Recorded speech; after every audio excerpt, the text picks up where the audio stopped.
आज आपण आहे ना मटकी सॅलड चाट कसं बनवायचं ते पाहणार आहोत। जे वेट लॉस करतात किंवा हेल्दी डाएट फूड घेतात त्यांच्यासाठी हा भन्नाट असा पदार्थ तयार होतो।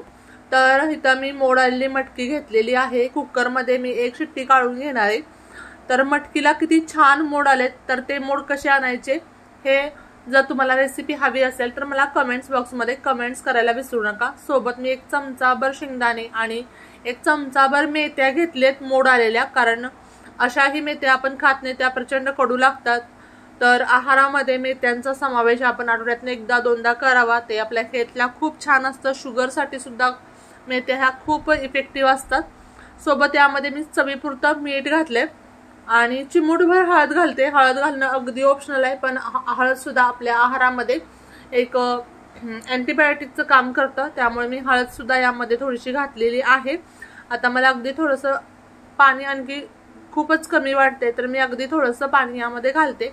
तर मी मुद्दाम पाणी कमी वापरायचं कारण की मला ते पाणी फेकून नाही द्यायचं, ते मला पाण्यासहित मला ती मटकी खायची आहे, त्यामुळे मी एकदम कमी पाणी वापरलेलं आहे। आता आपण याच्या एकच फक्त शिट्टी करून घ्यायची आहे, किंवा अगदी तुम्ही वाफवून घेतला तरी सुद्धा चालेल, काहीच हरकत नाही। तर पहिल्या काळी काय व्हायचं, माणसांच्याकडे पैसे नसायचे भाज्या आणायला, त्यामुळे ते मटकी चवळी मूग असे कडधान्य खायची। पण आता हल्ली जितका श्रीमंत माणूस असेल तितका तो मूग मटकी चवळी असं मोड आणून खातो। म्हणजे बघा, याचा अर्थ असा आहे की हेल्दी पोटात गेलं पाहिजे। तुमच्याकडे पैसे आहेत म्हणून तुम्ही अनहेल्दी नाही खाऊ शकत।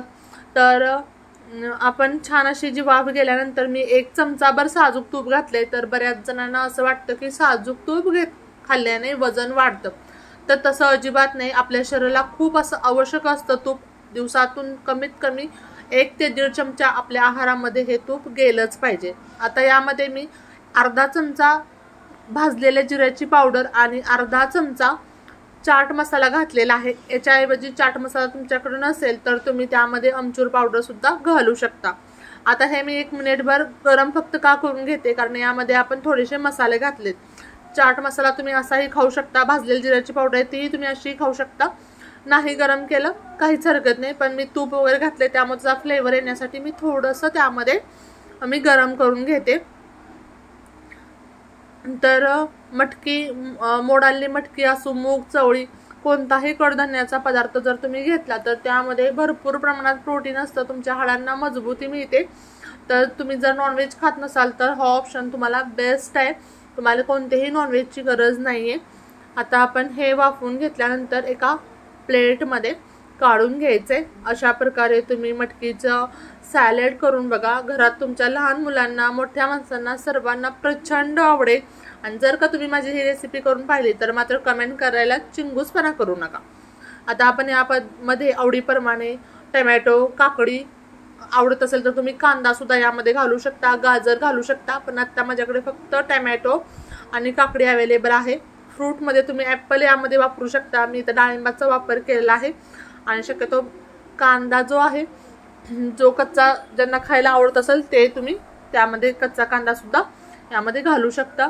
आता सर्व मी व्यवस्थित मिक्स केल्यानंतर थोडंसं डेकोरेशनसाठी आणखी वरून थोडीशी काकडी आणि टोमॅटो घातले।